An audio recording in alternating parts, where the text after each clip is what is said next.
festival like this is a beautiful indication of the kind of thing that I truly, truly believe in, and I think makes our society more whole and more pure. We do not take it for granted that Boulder was chosen as the first North American satellite festival.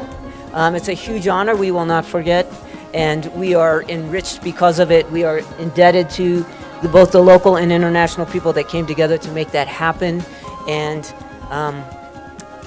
we hope it's a tradition that continues for decades to come. Literary festivals like this one build up an environment and an ecosystem to nurture readers and to promote the business of books.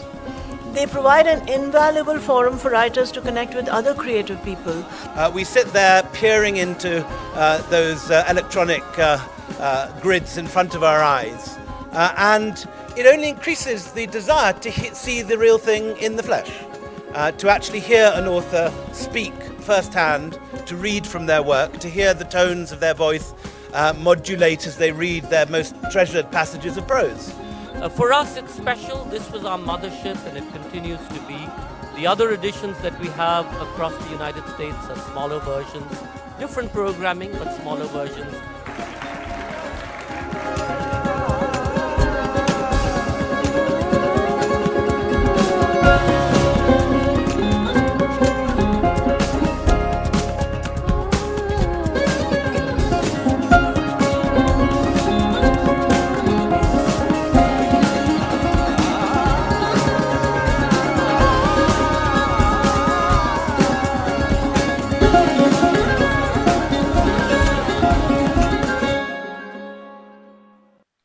Welcome back to the second day of the Jaipur Literature Festival in Colorado.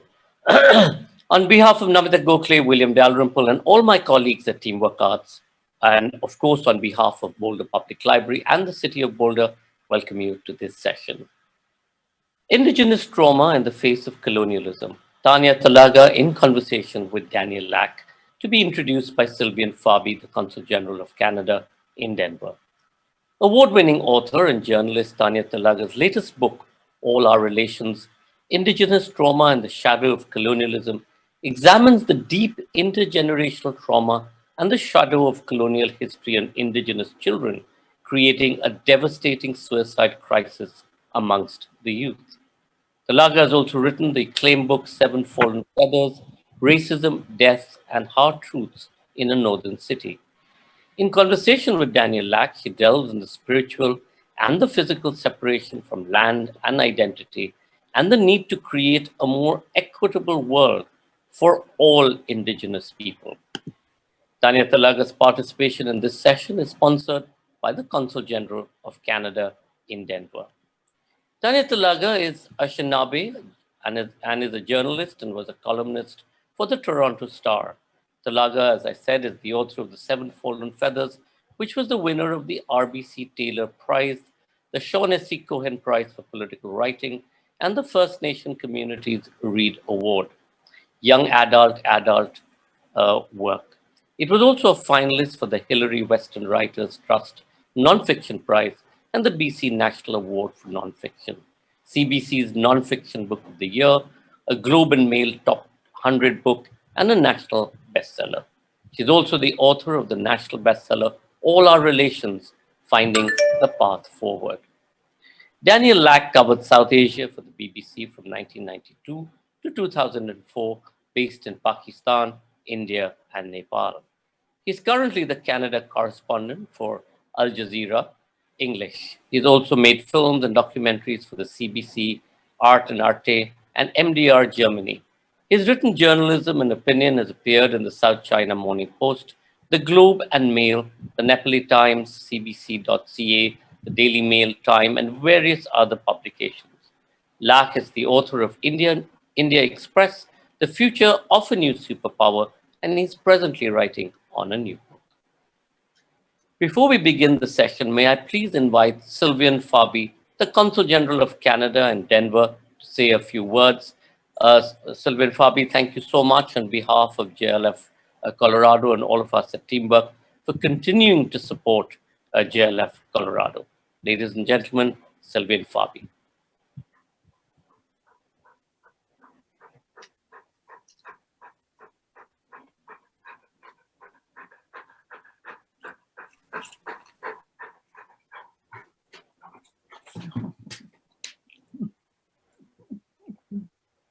Thanks. No. Damn.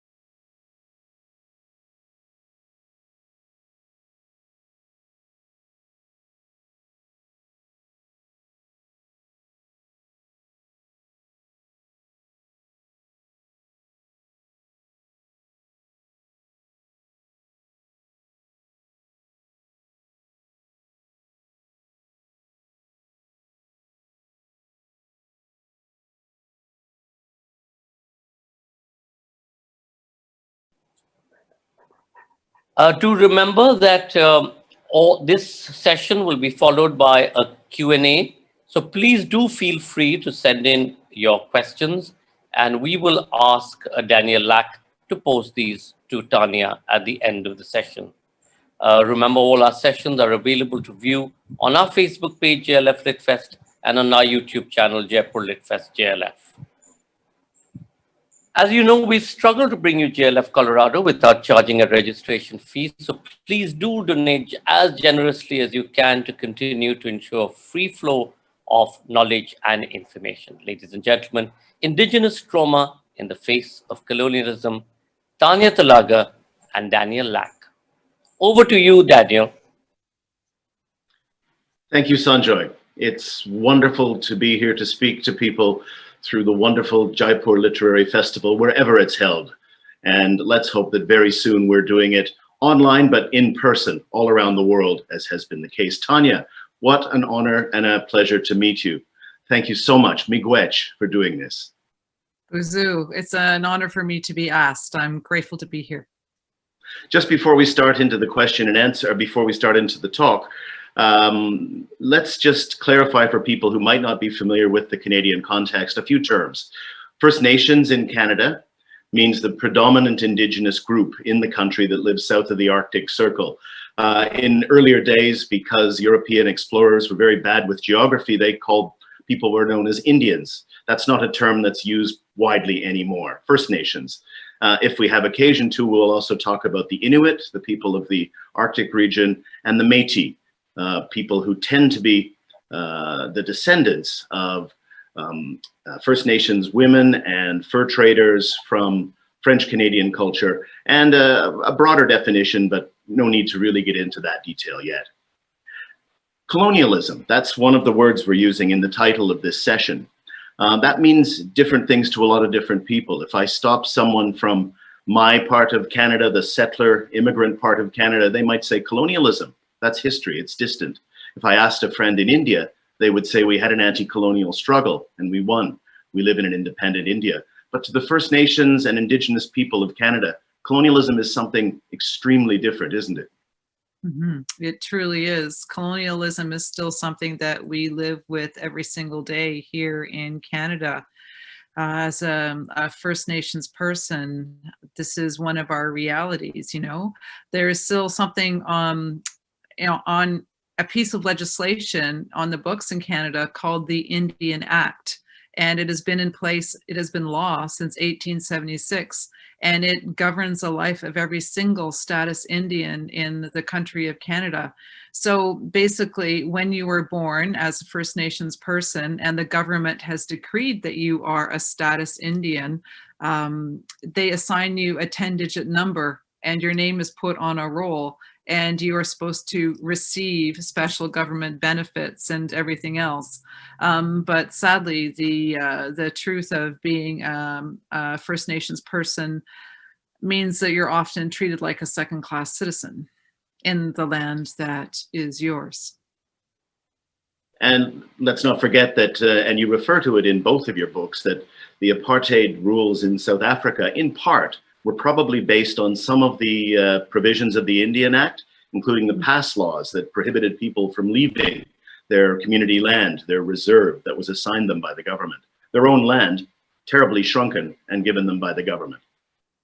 Yeah, that's true. You know, they're apartheid, as you probably know, means apartness in Afrikaans, and it is definitely what has happened here in Canada. I mean, there was something called the Indian residential school system. So these schools were set up in Canada from the mid 1800s to 1996. There were over 139 of these schools, and they were funded by the federal government, but run by the Christian churches. And these schools took all of our children away, took you away from your mom, your dad, your language, took all of your belongings from you. You couldn't bring a favorite toy. You couldn't bring your clothes. They cut our hair. And the idea of the school was to make you good British subjects, to make you good citizens. And these schools were really traumatic and left lasting generations of trauma for many, many of our people. We call it intergenerational trauma as a result. I mean, children didn't know where they're from anymore. They didn't know their language anymore. At the schools, the kids were often, they weren't fed. They were beaten. They were physically abused, emotionally abused, sexually abused. They were not happy places for our children whatsoever. And the consequences of those schools have left so many broken families. And it's taken generations to try and pick up the pieces. So yes, when we talk about a different type of a system, an apartheid, an apartness, there definitely was one. There was even hospitals, Indian hospitals, just for First Nations people, for Indigenous people, because no other hospital wanted to treat us. And the hospitals that did treat Indigenous people, they would keep us in basements or on floors that weren't very well ventilated. The care was different. So sadly, this is the legacy that we live with, and we are still living with many of these things. We're still trying to achieve basic human rights for our people in many parts of the country. Among the rights that are not afforded to Canada's Indigenous people, and this has been well documented by reporters like yourself, by many commissions appointed by government, by the United Nations, which regularly sends special rapporteurs here to give Canada some insight into how it treats people who were here before, those of us in the settler immigrant community. Among the rights that are denied them are healthcare, as you said, the right to live on the land, and the right to vote was not given to the Indigenous people of Canada until 1960. Is that right? That's right. That's right. Yes, that's right. You know, that's an incredible thing, isn't it, when you think about it? And also, too, under the Indian Act, Indigenous people, First Nations people could not hire lawyers. We could not own land. We could not go to university. And it was legislated in the Indian Act that our children must be taken away and sent to Indian residential schools. And it was illegal not to send your kids to the schools. So yes, you know, we still very much live with all of these legacies. In your most recent book, All Our Relations, you do give an account of all of these things in Canada, but you also show how many societies around the world have had a similar experience. Settler societies, I guess, is the term, with Indigenous people. Just talk about your travels, the people you met, and what you learned about other places that have a similar experience to Canada and its Indigenous situation. Yeah, sure. This is my the book that you're speaking of, All Our Relations.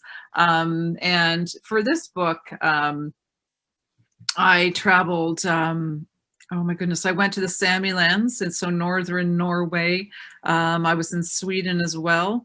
I went to the Laxelv, which is where the Sami, where many of the Sami live.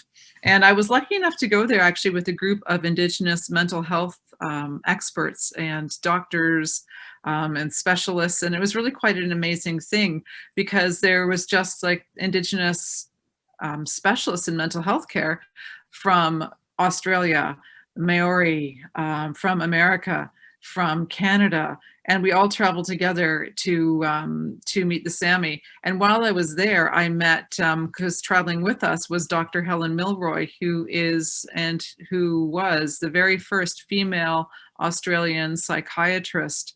And so she helped me very immensely on this book, because what I was discovering, and my thesis really for the book, was that we have so many similarities, us Indigenous people in colonized nations.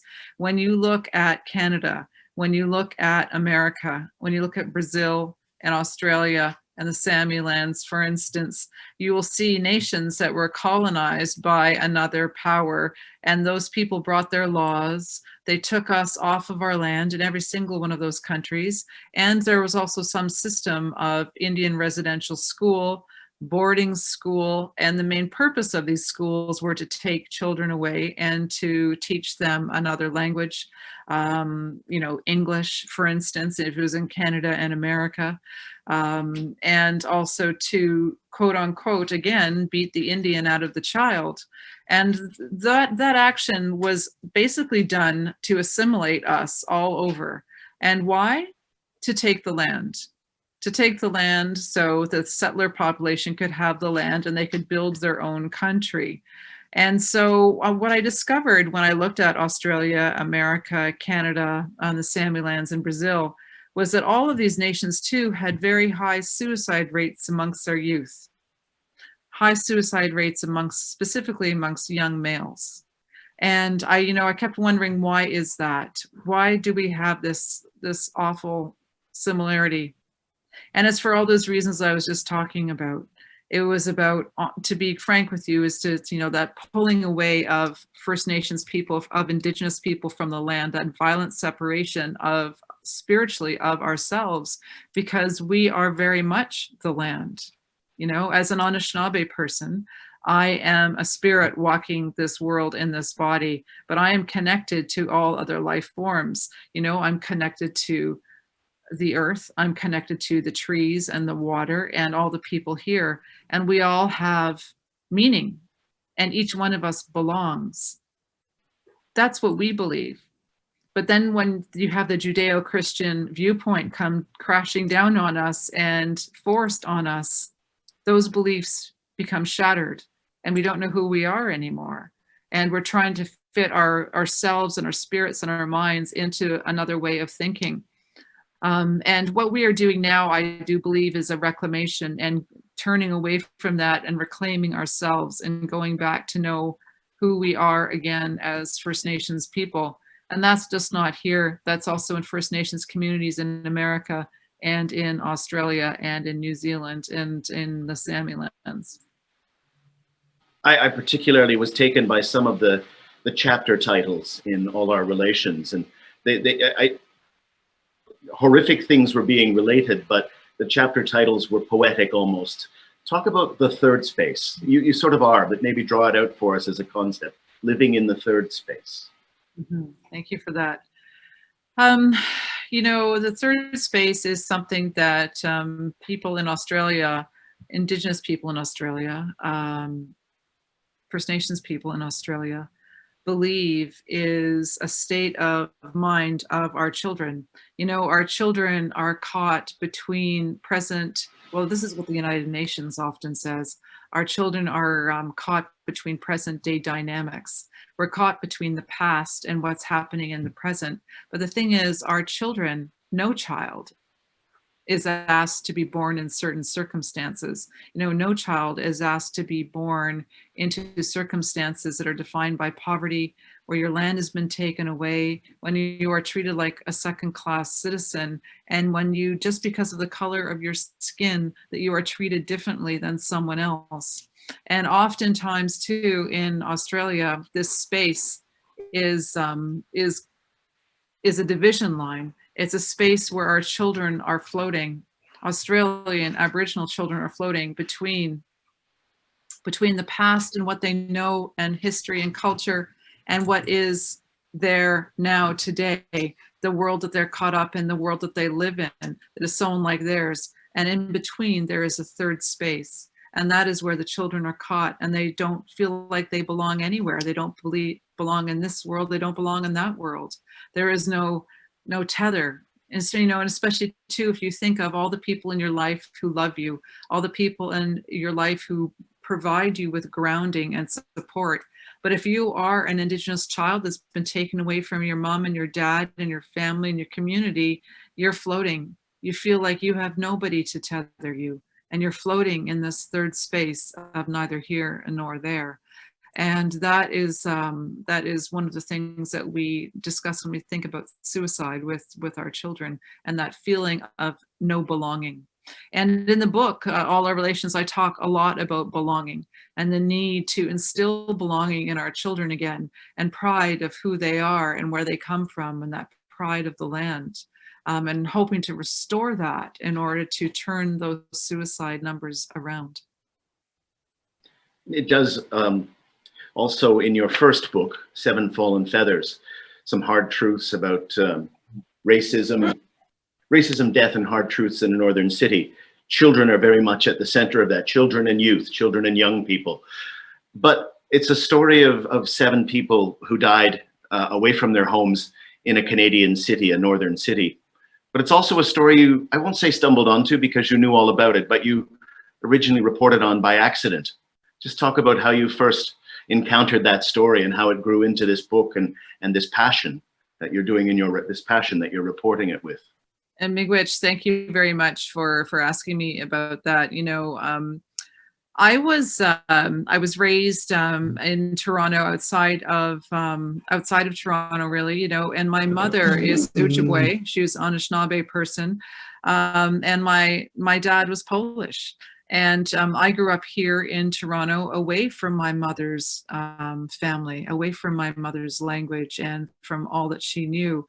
And we would go up in the summertime to visit everyone, to visit her side of the family. And I would always feel like I was going, you know, sort of stepping back in time. I was going to a cabin that didn't have any electricity or running water.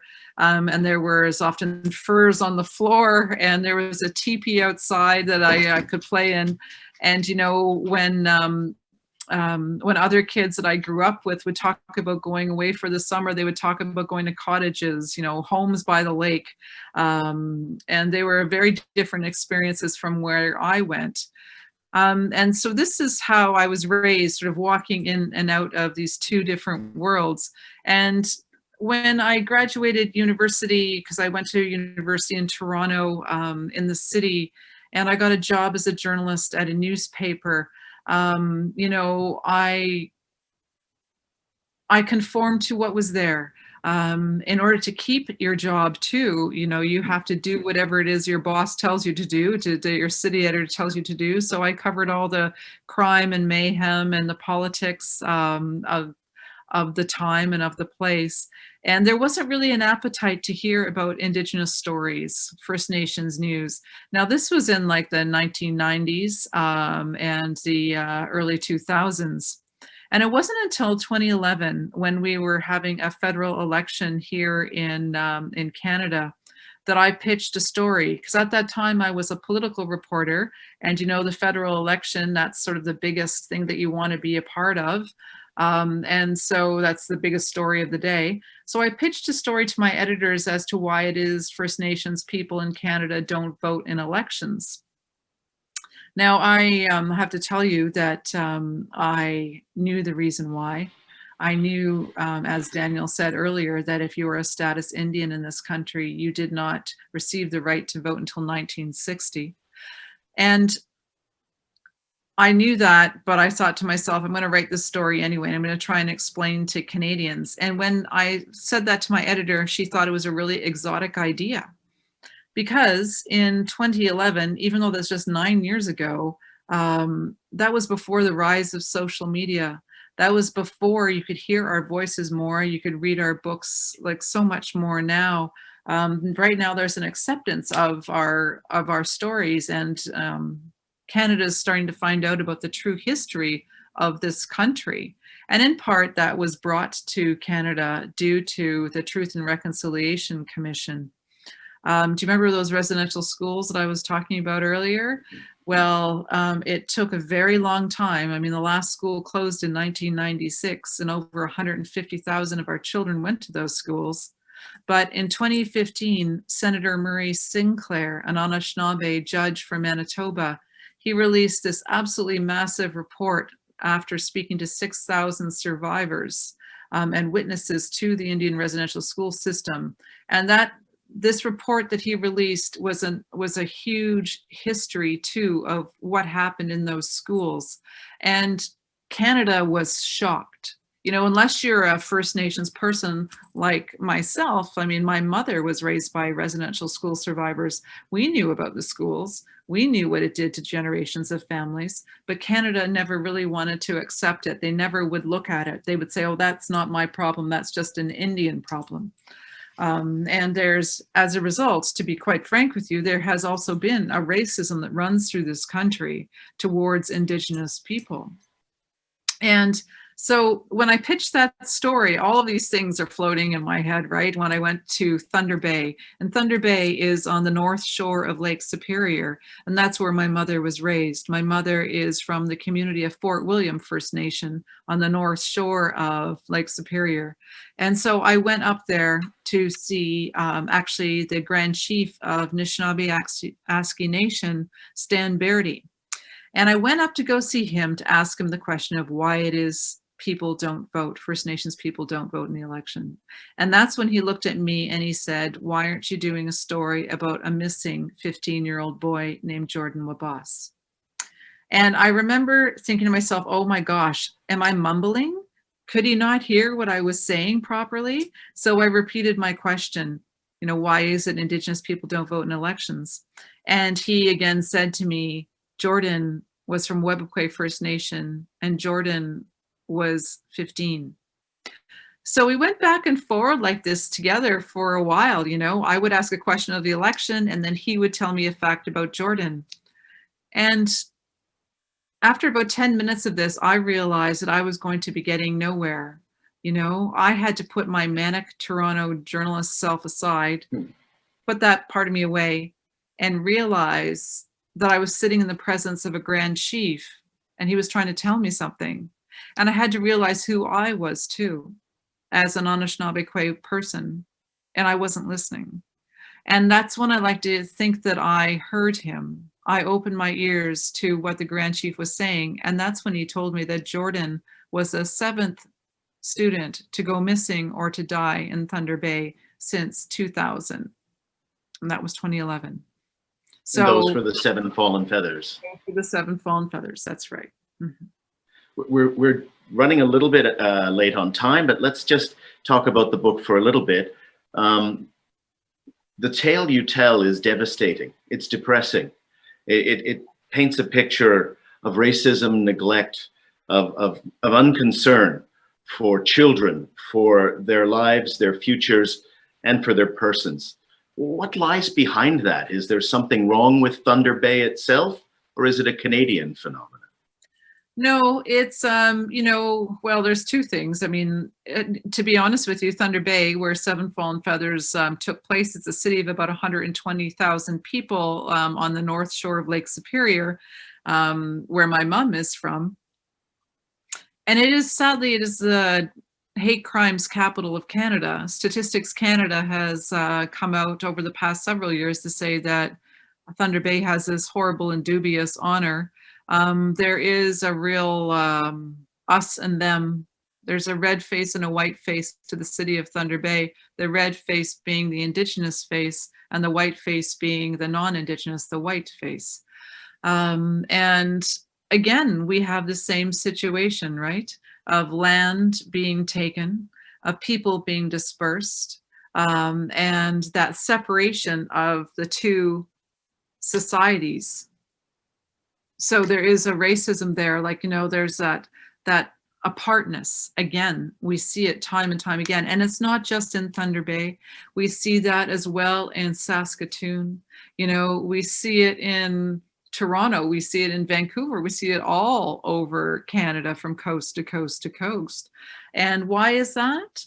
It is a latent racism, like what I was talking about earlier. And where does that come from?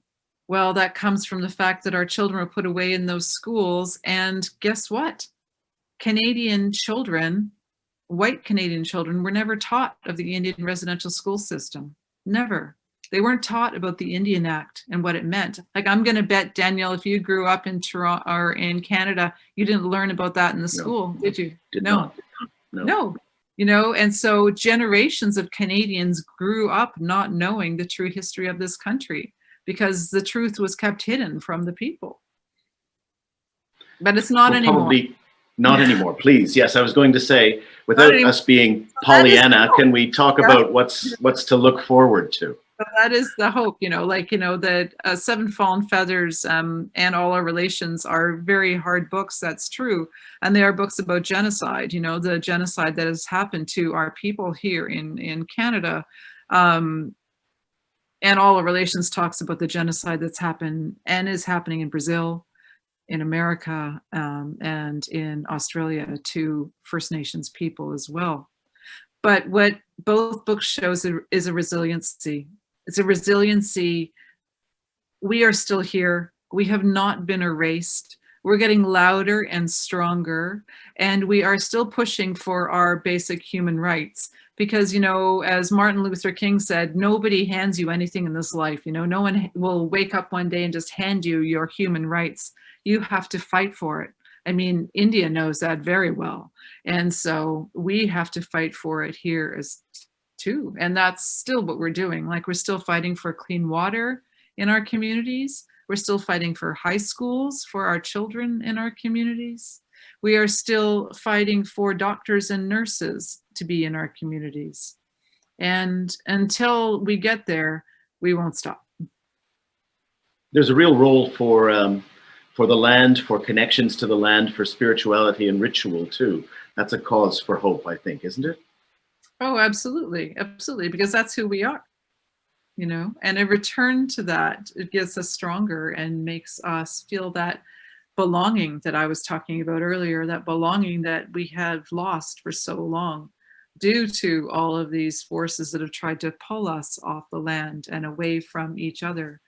But in order to go forward, we also must look back and learn about our teachings and take those teachings forward so we can build a better future.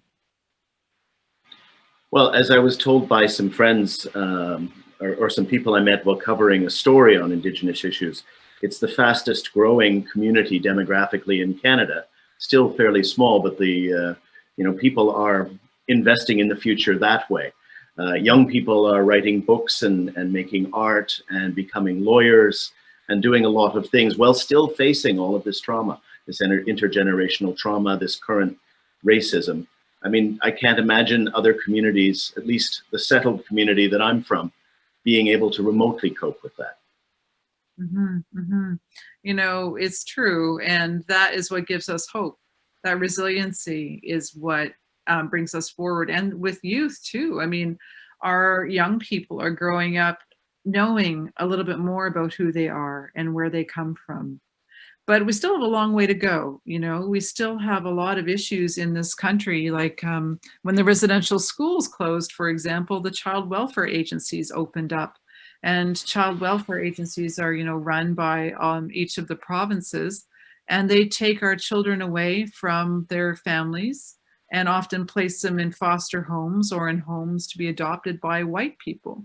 That's been an issue for a long time. And we actually have a phrase for it here in Canada. It's an official phrase, and it's called the 60s scoop, because this was the predominant practice specifically in the 1960s, but it's not just the 1960s. It was also the 1950s and the 1970s and the 1980s and the 1990s and the 2000s. Yeah. So it goes on and on and on. We have a lot of work to do here in this country, but the youth, I do believe they will get us there. They will. The Canadian government talks about reconciliation. It was part of the phrase, the Truth and Reconciliation process. Reconciliation can mean a lot of different things. What does it mean in the Indigenous community versus the expectations of the non-Indigenous community? Just briefly, we probably have to get to questions soon. Yeah, if it's possible, sorry. That's a good one.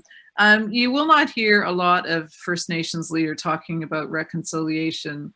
For us, reconciliation is not really our issue. It's non-Indigenous Canada's issue.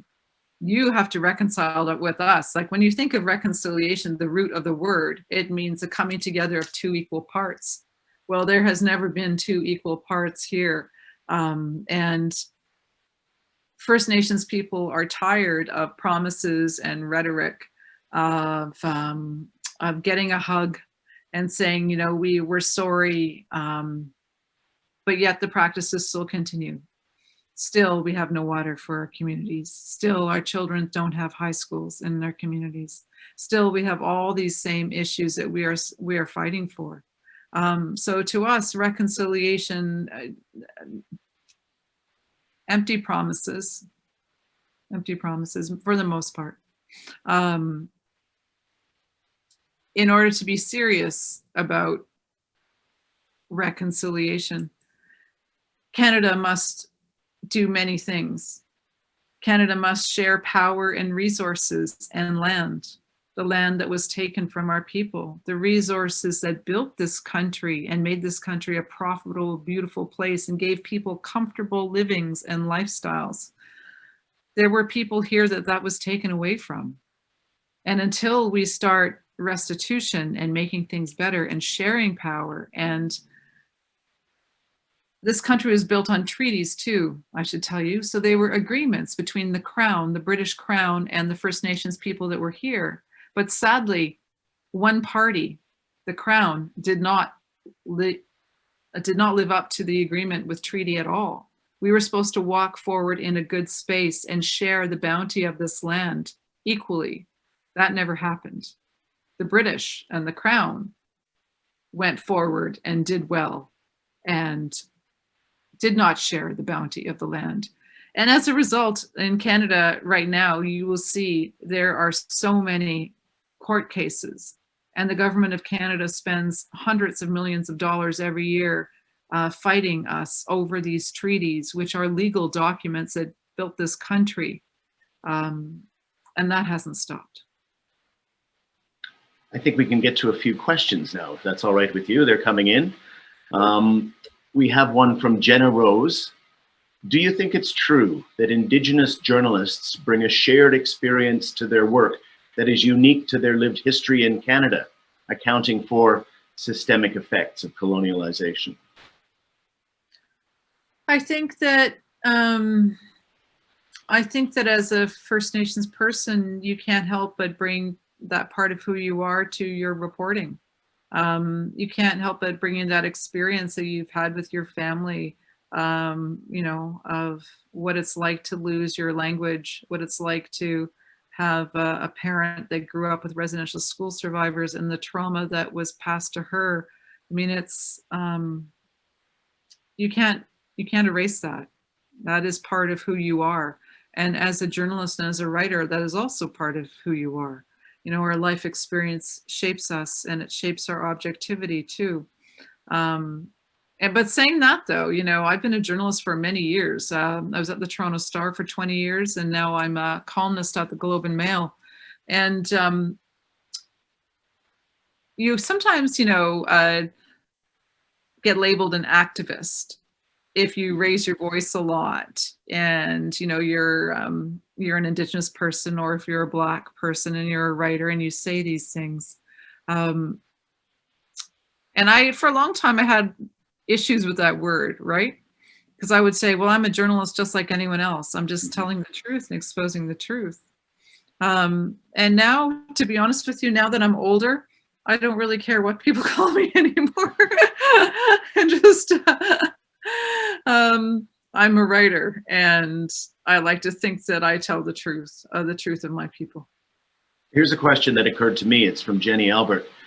What do you do to protect yourself, emotionally and psychological, as you report on these incredibly traumatic and horrific issues, often incredibly traumatic and horrific? Miigwech for that. Ceremony, Anishinaabe ceremony helps me a lot. I have an elder, Sam Ashnipanenskam, that I speak to almost every single day.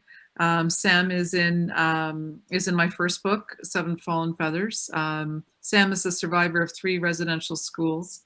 And I speak to him every single day, and I stay connected I live in Toronto, but I stay connected to many people in Thunder Bay, many of people in my community and outside of my community, Anishinaabe people, and that I know and love.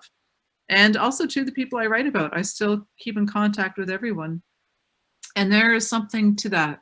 There's something about checking in with people and saying, how are you doing, And there's something about living your life and trying to live your life in ceremony and in an important way, starting every day in a good way. Yeah. That's great to hear. From Selena Heideck, and we have just a few minutes left. For young people, are there role models, young Indigenous people? Are there role models they should be looking up to? Oh my gosh. Oh, absolutely. And the one that comes to mind is Autumn Peltier. Autumn Peltier is one of our water protectors. She is a young Anishinaabe woman. I think she's 15. She might be 16 now, but she's incredible. She's spoken at the United Nations on the need to protect our water, our clean water here in Canada and in North America. She's sought after the world over to speak about what she does. And also too, I think the kids that are brave are, and that should be looked up to, are the kids that leave their communities and their families and their language when they're 13 and 14 to go to high school in another city. That happens a lot for our kids in the North. And those kids are people we should look up to. Squeeze one last question in here. Were you ever given restrictions on your reporting on these issues by your employers over the years, or did you have free reign? Well, no journalist ever really has free reign until they become a columnist, and then they finally get free reign.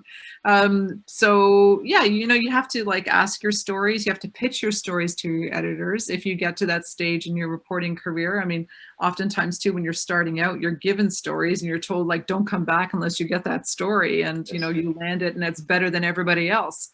And so when you're first starting out, you're kind of caught up in all of that, and I was too. And I remember I could only pitch every once in a while. I could pitch stories about First Nations people and sort of slip them in there.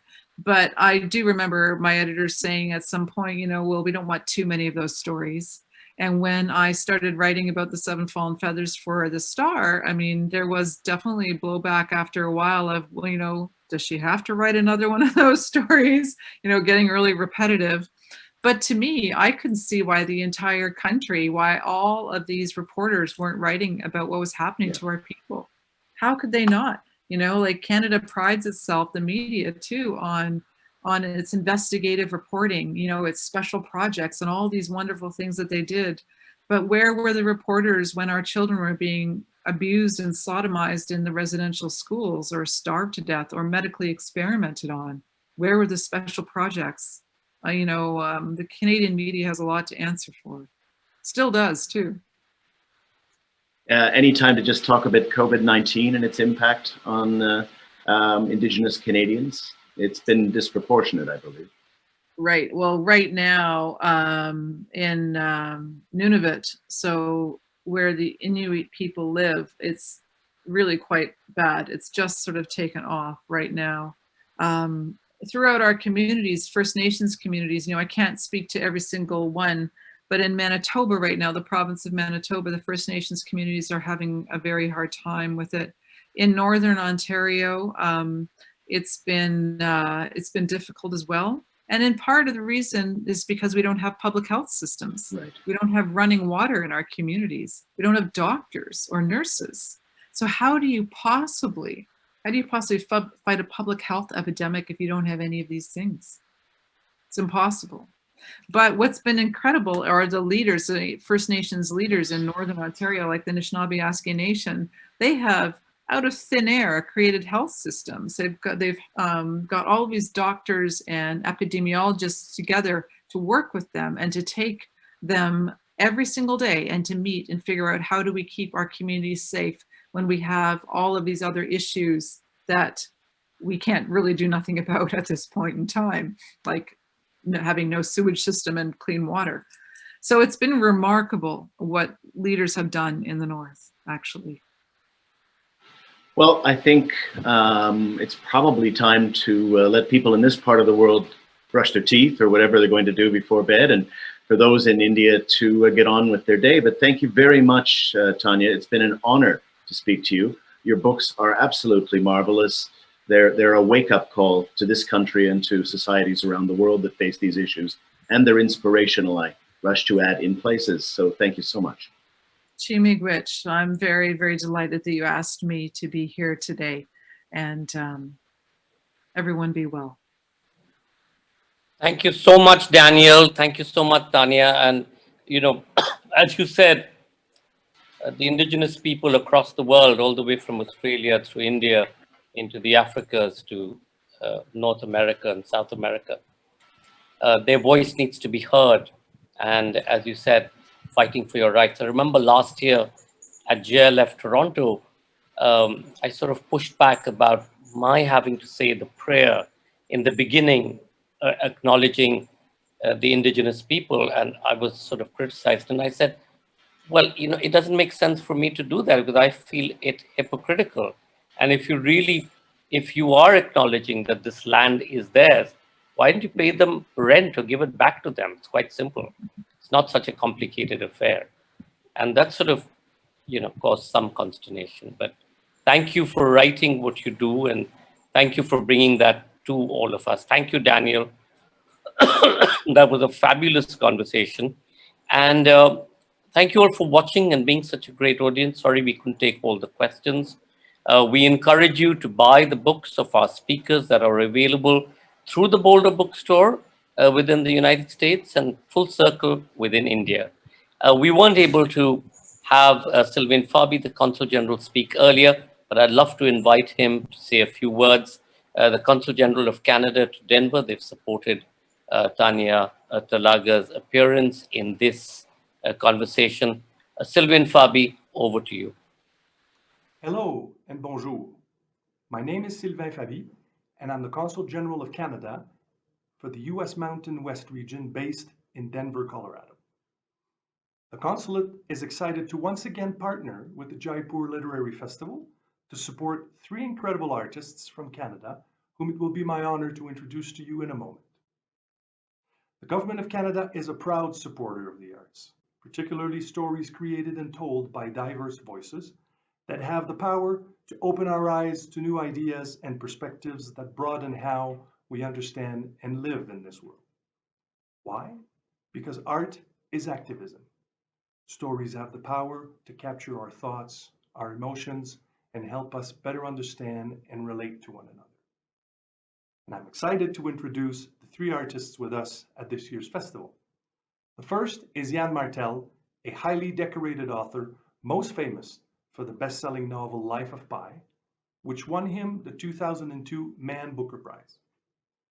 The book was adapted to the silver screen by Ang Lee, garnering 4 Oscars. His next book, Son of Nobody, will be published in the spring of 2022 and is based on Homer's Iliad and the Trojan War. Also joining us is Emma Donoghue, most known for her work Room, whose film adaptation won Brie Larson an Oscar. Her latest book, The Pull of the Stars, explores human compassion and resilience amidst devastation. Our third author is political journalist and writer Tanya Talaga. Tanya's roots hail from the Fort William First Nation in Ontario, and she has won many awards for her books, such as 7 Fallen Feathers and other works exploring Indigenous stories and challenges in Canada and beyond. I thank each of you in the audience for joining us for Jaipur and these important author conversation. Enjoy the festival. Thank you, Sylvain Fabi. Thank you for your support to JLF Colorado. Once again, we'd like to thank all our official partners. And of course, a special virtual hug to Jesse, Jules, and Maruta, our partners out there in JLF Boulder, Colorado. And on behalf of all my colleagues at Team Workouts, big thank you to Boulder Public Library and all our colleagues there. to the Boulder Foundation and to the City of Boulder, to the Boulder Bookstore. And just to say that we would have loved to have been out there in flesh and blood, to have received each and every one of you, to have had those wonderful conversations that we do when we're there in person, whether it's at the festival, whether it's on the walks between the hotel and the many restaurants, and to take in the sights of Boulder, and most importantly, to celebrate humanity and to celebrate ideas and thoughts. The effort of something like JLF and the Jaipur Literature Festival has always been, can we make, or can we help make the world a better place through literature and language debates and discussions? Yes, we realize that there's no magic key nor magic password, but perhaps if all of us are able to collectively push back on the hatred that we are seeing around us, on false news and everything that's connected to it, maybe we'll be able to make that little difference. And how do you do that? Through knowledge, through education, through some of what Tanya and Daniel spoke about raising our collective voice to be able to hear those truths which are indelible and important, bind us to our land, to our humanity, and to our people. So thank you all for that. Hope you've enjoyed this conversation. This is the second but last session of JLF Colorado. We will be moving on to JLF at Houston and then New York, and concluding our North America JLF Festival in Toronto at the end of the month. But meanwhile, stay tuned for our next session, The Life and Death of Democracy, absolutely timely, with Ajume H. Wingo, Christoph Jaffarlo, Gideon Levy, Makrant Paranjape, and Mukula Kabanerjee in conversation with Milan Vaishnav. And that's at 8 p.m. Mountain Standard Time, 10 p.m. Eastern Standard Time, 7 p.m. Pacific Time, and 8:30 a.m. Indian Standard Time. Thank you all. And now we'd love to present a reading by Rana Khan from the Jaipur Writers Short Series, which has been a huge success. Thank you all for sending in your entries, your recordings. We've enjoyed listening to them, and we'll continue to play these throughout the festival. Rana Khan from the Jaipur Writers Shorts.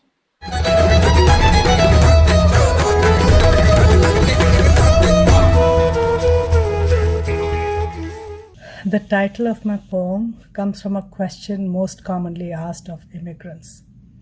Where are you from, really? I'm from Varanasi, India, a country ancient and wise, but lately cursed with warring godheads, fractured people and their histories. I'm also from Aligarh, India, where the college campus seduced me with ideas old and new. And it was there, besides the red brick wall covered with yellow roses, that love finally claimed me. I'm also from Jeddah, Saudi Arabia, where time stands still and the landscape of black-clad women and white-clad men gives no succor. My 2 babies born here carry a stigma forever in their passports. Who knew then of a certain date in September? I'm also from Dubai, United Arab Emirates, the city of magical dreams built by the unsung who toiled in the merciless sun. A place corrupted by money and many, its charms seem tired even to itself. Lately, though, I am from Toronto, Canada, joining thousands of others in search of new destinies, nameless, faceless, yet identified by our struggles to make this new country our own. Yes, I am from all this and more. I am from parents who died too early and of love that still sings across the oceans. But a question for you, my friend, where I am from, does it matter? When it is where I am going that preoccupies me most days.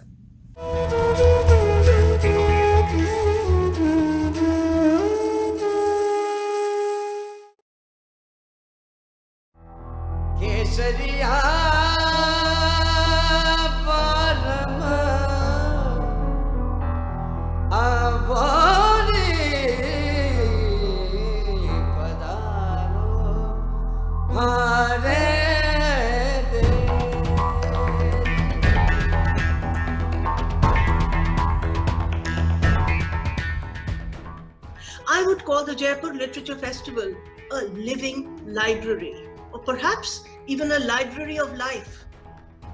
Do join us as we share the excitement of ideas and of debate and dialogue, of the adventures of science, of the joys of poetry and music, the consolations of philosophy, the sense of literature and of life.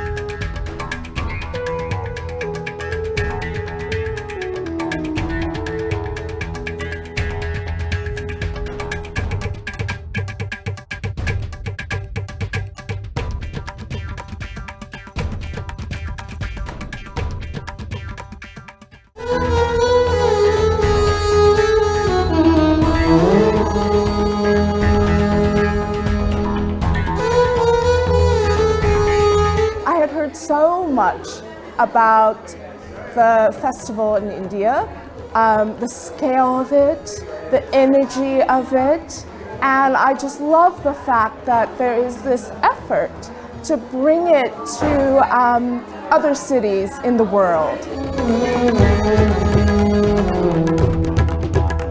It's a variety of topics. It's meaningful. I'm just excited. I'm feeling like I've learned a lot to think about, and I appreciate JLF coming here.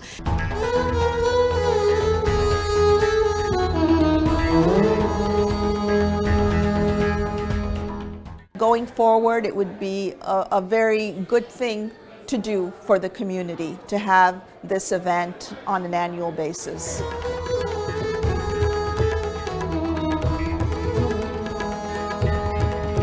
I think that when you hear so many different voices and perspectives about the South Asian diaspora and many other issues, you learn that there's a lot of history that you're not taught every day, and I think that that's important to bring in today's world.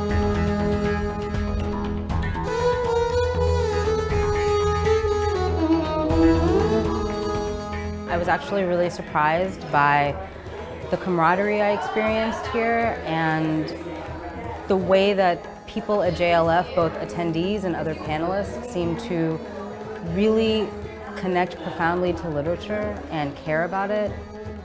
In 2020, our live version of JLF has been laid to waste because of COVID-19. However, nothing's going to stop us from coming in the way of bringing our writers and speakers to you in Boulder, Colorado, Houston, New York, and Toronto, Canada.